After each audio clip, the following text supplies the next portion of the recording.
सालों पहले फारस देश में अली बाबा और कासिम नाम के दो भाई रहते थे। पिता की मृत्यु के बाद से दोनों भाई मिलकर अपने पिता का व्यापार संभालते थे। बड़ा भाई कासिम बहुत लालची था। उसने धोखे से पूरा व्यापार हथियाकर अली बाबा को घर से निकाल दिया। इसके बाद अली बाबा किसी बस्ती में जाकर अपनी पत्नी के साथ झोपड़ी में गरीबी की जिंदगी व्यतीत करने लगा। वह रोजाना जंगल जाकर लकड़ियां काटकर लाता और बाजार में उन्हें बेचकर जैसे कैसे घर का गुजारा चलाता था। एक दिन अली बाबा ने जंगल में लकड़ी काटते समय 40 घुड़सवार को वहां आते हुए देखा। सभी घुड़सवार के पास धन की पोटली और खंजर थे। यह देखकर वह समझ गया था कि ये सभी चोर हैं। अली बाबा एक पेड़ के पीछे छिपकर उन्हें देखने लगा। तभी सभी घुड़सवार एक पहाड़ के पास जाकर खड़े हो गए। तभी चोरों के सरदार ने पहाड़ी के सामने खड़े होकर बोला, खुल जा सिम सिम। इसके बाद पहाड़ में से एक गुफा का दरवाजा खुला।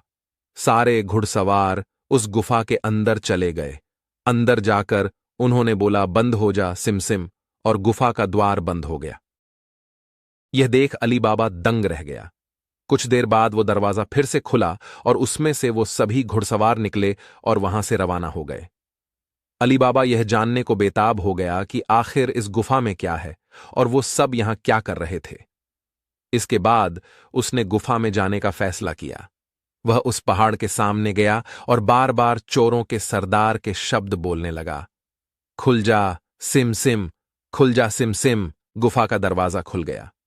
अली बाबा गुफा के अंदर गया और उसने देखा कि वहां सोने की गिन्नियां, अशर्फियां, गहने आदि रखे थे। चारों तरफ खजाना ही खजाना था। यह सब देखकर उसकी खुशी का ठिकाना नहीं था। उसे मालूम हो गया था कि वो चोर सारा चोरी का सामान यहां आकर छुपाते हैं। अली बाबा ने वहां से एक पोटली में सोने की अशर्फियां भरी और घर चला आया। घर जाकर अली बाबा ने इस पूरे किस्से के बारे में अपनी पत्नी को बताया। एक साथ इतनी सारी अशर्फियां देखकर उसकी पत्नी हैरान रह गई और अशर्फियों को गिनने बैठ गई। तभी अली बाबा ने बोला कि ये इतनी अशर्फियां हैं कि इन्हें गिनते गिनते रात हो जाएगी। मैं गड्ढा खोदकर इन्हें छुपा देता हूं जिससे किसी को भी हम पर शक ना हो। अली बाबा की पत्नी बोली, मैं इनकी गिनती नहीं कर सकती हूं, लेकिन अंदाजे के लिए इन्हें तोल तो सकती हूं। अली बाबी की पत्नी भागती हुई कासिम के घर गई और उसकी पत्नी से गेहूं को तोलने के लिए तराजू मांगने लगी। यह देखकर कासिम की पत्नी को उस पर शक हुआ। उसने सोचा कि इन गरीब लोगों के पास अचानक उनके पास इतना अनाज कैसे आया। वो अंदर गई और तराजू के नीचे गोंद लगाकर लाई और उसे दे दिया। रात को अली बाबा की बीवी ने सारी अशर्फियों को तोला और तड़के सुबह उनका तराजू लौटा आई। कासिम की पत्नी ने तराजू को उल्टा करके देखा तो उस पर सोने की एक अशर्फी चिपकी हुई थी। उसने यह बात अपने पति को बताई। कासिम और उसकी पत्नी यह जानकर जल भुन गए। दोनों को रात भर नींद नहीं आई। सुबह होते ही कासिम अली बाबा के घर गया और उससे धन का स्रोत पूछने लगा।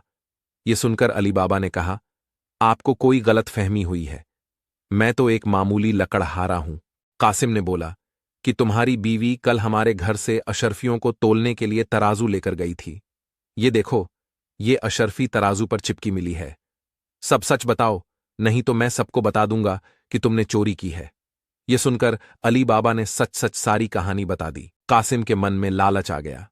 उसने खजाना हथियाने का प्लान बनाया और अगले दिन गुफा पहुंच गया। वह अपने साथ एक गड्ढा भी लेकर गया ताकि वह उस पर खजाना लाद कर ला सके।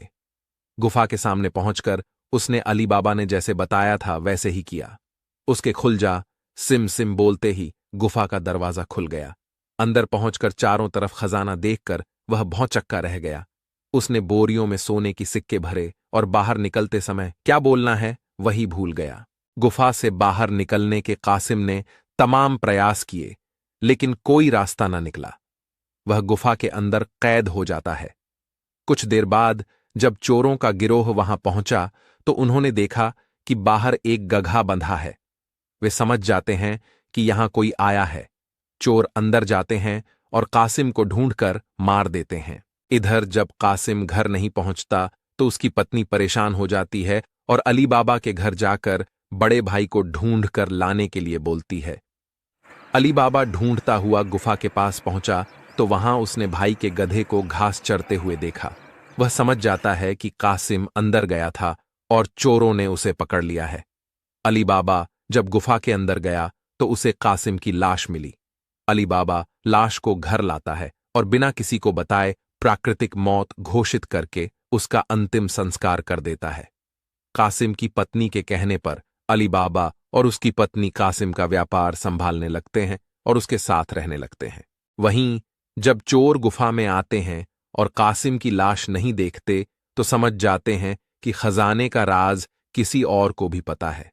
वह गांव में जाकर पता लगाते हैं कि कुछ दिनों में किसके घर में मौत हुई है। चोरों को अली बाबा का घर मिल जाता है। चोर ने उसके घर के बाहर क्रॉस का निशान लगा दिया, जिससे रात के समय उन्हें उसका घर समझने में आसानी हो। वहीं अली बाबा ने जब अपने घर के बाहर क्रॉस का निशान देखा तो वह समझ गया कि चोरों ने घर का पता लगा लिया है। उसने वैसा ही निशान सबके घर के बाहर लगा दिया। रात में जब चोर आए तो सबके घर पर वैसा निशान बना देखकर दुविधा में पड़ गए और वापस चले गए। चोरों का सरदार चुप चुप बैठने वालों में से नहीं था। उसने उस मोहल्ले में अपने आदमी को भेजकर यह पता लगवाया कि हाल फिलहाल में कौन शख्स वहां अमीर हुआ है। इससे उसे अली बाबा के बारे में पता चला। उसने उसका घर अच्छे से पहचाना और रात के समय में तेल व्यापारी बनकर उसके घर पहुंचा। वह अपने साथ तेल के 40 पीपों को लेकर गया, जिसमें 29 में चोर और एक पीपा में तेल था। उसने सोचा कि रात में जब सब सो जाएंगे तो वो सब मिलकर अली बाबा को मार देंगे। उसने अली बाबा से दोस्ती की और रात को उसके घर पर ठहरने की इजाजत मांगी। अली बाबा ने उसको खाना खिलाया और रात को रुकने की इजाजत दे दी। अली बाबा की पत्नी को तेल के व्यापारी पर शक हुआ। उसने सारे पीपों को खटखटा कर देखा और वह समझ गई कि एक पीपा में तेल है और बाकी में आदमी है। उसने तभी एक तरकीब निकाली। उसने तेल वाले पीपे से तेल निकाला और गर्म कर बाकी पीपों में डाल दिया। सारे चोरों की मौत हो गई।